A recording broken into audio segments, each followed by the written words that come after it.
у нас з 1 вересня по 18 жовтня тривав прийом проєктів на громадський бюджет Сумської міської територіальної громади. В цьому році у нас були новації, ми розділили проєкти на міські на території міста та на проєкти старостинські на території старостинських округів. Підсумовуючи, можу сказати, що за цей час нам подали 37 проєктів на загальну суму майже 15,5 мільйонів гривень. Порівнюючи з попередніми роками, ця кількість проєктів, звісно, менша, але враховуючи, що у нас була вимушена перерва і враховуючи, що у нас нові умови і правила, то я вважаю такий результат більш-менш приємним. З цих 37 проєктів 29 було саме міськими проєктами на загальну суму понад 14 мільйонів гривень і 8 проєктів старостинських округів майже 1,5 мільйона гривень. Приємно, що старостинські округи були досить активними. Зазначу, наприклад, що Чернеччинський старостинський округ подав 3 проєкти найбільше, по 2 проєкти подали Піщанський старостинський округ і Битицький старостинський округ. Що стосується авторів проєктів, також, як звичайно, більш активними є жінки, 22 представниці кращої половини людства або 63% серед усіх авторів, і 37% або 13 чоловіків в цьому році подали свої ініціативи. Також зауважу, що багато в цьому році було і співавторів, тобто люди, які допомагали авторам готувати проєкти. Це дуже приємно, що така командна робота у нас серед містян є, і мешканців старостинських округів. Що стосується вікової категорії, то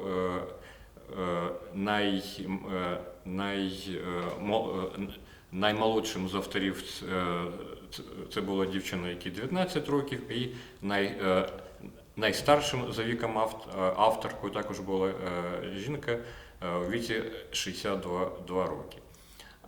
Ну, в принципі, як і завжди, у нас найбільш активна це категорія середнього віку від 26 до 45 років, які подали 27, серед них 27 авторів такого віку. У нас можна було подавати проєкти як паперово, так і електронно. Паперово можна було подати проєкти у всіх старостинських округах, визначені були пункти для прийому проєктів у нас в міській раді, у ЦНАПі, в Департаменті соціального захисту населення, бібліотеках міста. Серед 37 проєктів поданих до пунктів прийому проєктів звернулося 13 авторів. Було подано 13 проєктів, це 35%, і 24 проєкти були подані електронно, тобто через веб-портал «Громадський проєкт». Серед новацій було і те, що автори могли в цьому році збирати підписи у електронному форматі. Тобто вони подавали проєкт як паперово, так і електронно, і потім через систему BankID збирали підписи на сайті. Приємно, що так зробили 9 авторів, тобто по 9 проєктам, або майже чверть серед поданих проєктів збирали голоси на свою підтримку своїх ініціатив по 9 проєктам. Серед цих проєктів були такі, що збирали необхідну кількість, а це саме 50 голосів для міських проєктів і 20 для старостинських проєктів. Протягом менше доби були і такі, що збирали близько тижня. Тобто, скоріш за все, там, де автори, можливо, більш активні, або та проблематика, яку порушує їх ініціатива, проєкт, стосується значної кількості мешканців, тому, можливо, ось така різниця була у часі. Ну і що стосується саме, власне, таких, скажімо, традицій, у нас є такі. У нас є автори, які подають свої проєкти щороку. В цьому році також такі автори є, мені приємно зазначити. І два автори подали по 2 проєкти. Тобто, також я це зазначу.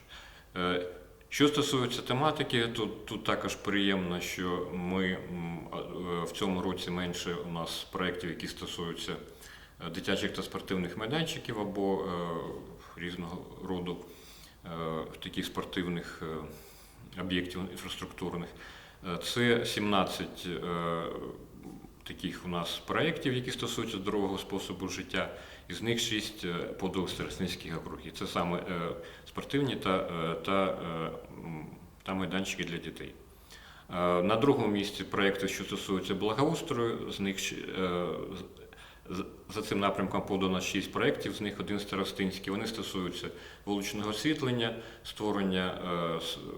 створення парку для вигулу собак, сонячних лавок, створення скверів і такого собі фонтану з Харківського мосту. Ну, можливо, більш детальніше пізніше розповім. Третій за кількістю поданих проєктів, і це теж дуже приємно, є культура та туризм, 5 проєктів, з них один старостинський. Вони стосуються відновлення скверу квіткового по вулиці Героїв Сумщини, проведення культурних і музичних фестивалів, туристичних маршрутів у громадському транспорті і таке інше. Наступна категорія – це соціальний захист. Тут було подано 3 проєкти. Вони стосуються підтримки людей з інвалідністю і з порушеннями слуху або розумових ментальних функцій. І приємно, що є такі проєкти і те, що люди цієї категорії, мешканці міста, долучаються і з нами активно співпрацювали. Серед категорій інші, тобто які не можна було віднести до якоїсь певних категорій, це також 3 проєкти, які стосуються 2 ігрових фестивалів «Ігробум» та «Класична мафія» і облаштування в нашому місті пунктів, де можна буде скористатися в разі потреби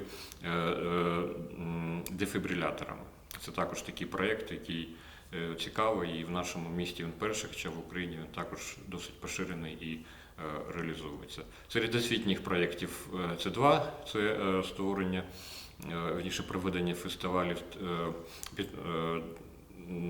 фестиваль освіти для старшокласників та для людей дорослих, скажімо так, і проведення навчання для юних підприємців, тобто для школярів та для студентів, які бажали почати свою власну справу або більш дізнатися, що таке є підприємництво. І подано також було один проєкт у категорії IT, це в мікрорайоні Добровільне облаштування відеоспостереження, що є досить актуальним для цього мікрорайону. І люди там згуртувалися, дуже активно обговорювали цю ініціативу і зробили такий проєкт, і він поданий, сподіваємося, що він буде, можливо, і реалізований. Що стосується 2 інших категорій – енергозбереження та промоційні заходи, в цьому році таких проєктів у нас не подавалося. Що стосується подальшого наших дій, тобто ми тепер всі проєкти можна побачити на порталі «Громадський проєкт» pb.smr.gov.ua. Протягом 1,5 місяці буде тривати експертиза та опрацювання цих проєктів у структурних підрозділах, тобто вони будуть доопрацьовуватися, вивчатися, разом з авторами коригуватися, і після того буде визначено проєкти, які підуть на голосування, і вже традиційно у нас відбудеться голосування також у електронному та у паперовому форматі.